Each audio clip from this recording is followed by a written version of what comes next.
गदैर्माणिक्यत्वं गगनमणिभिः सान्द्रगडितं क्रीतं ते हैमं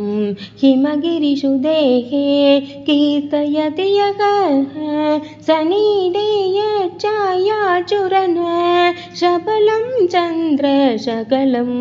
धनुः सौनासीरं किमिति न निबध्नाति दिशना दुनोदुत्वान्तं नस्तुलितलितेन्दि वरावनं घनस्निग्धश्लष्णं चिकुरनिकुरुम्बं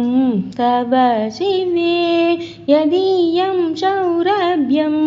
सकजमुपलब्धुं सुमनसो वसन्त्यस्मिन् मन्ये वलमदनवाडी विडबिना धनोदुषेमं नस्तव वदन सौन्दर्यलहरी परिवागस्रोतः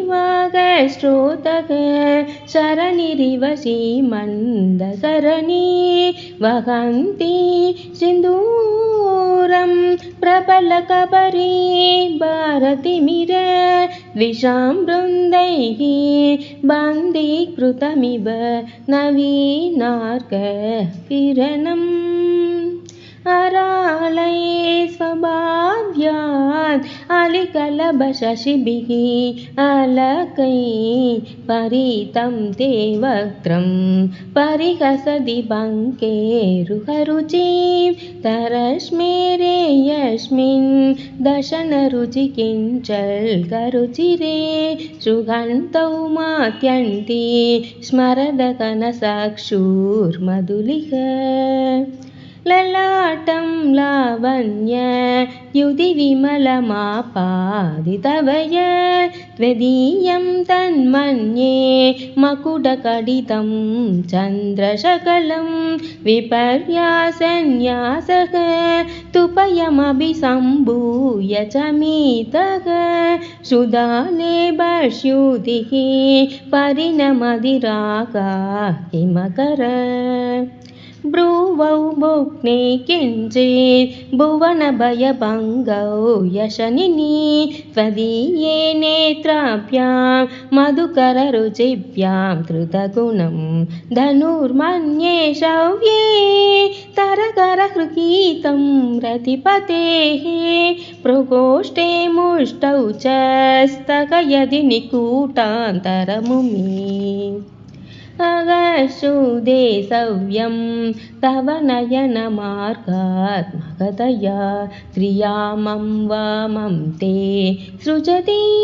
रजनी नायकदया तृतीया ते दृष्टिः तरकलिदहेमाम्बुजरुचि समादत्ते सन्ध्यां दिवसनिशयो अन्दरचरी विशाला कल्याणी स्फुटरुचिरयोध्या कुवलयै कृपातारा तारा किमपि मधुरा भोगवधिका अवन्ति दृष्टिस्ते बहुनगरविस्तारविजया ध्रुवं तत्तन्नाम व्यवहरणयोग्या विजयते कवीनां चन्दर्पस्तपः मकरन्दैकरसिकं कडाक्षौ याक्षेप भ्रमरकलपौ कर्णयुगलम्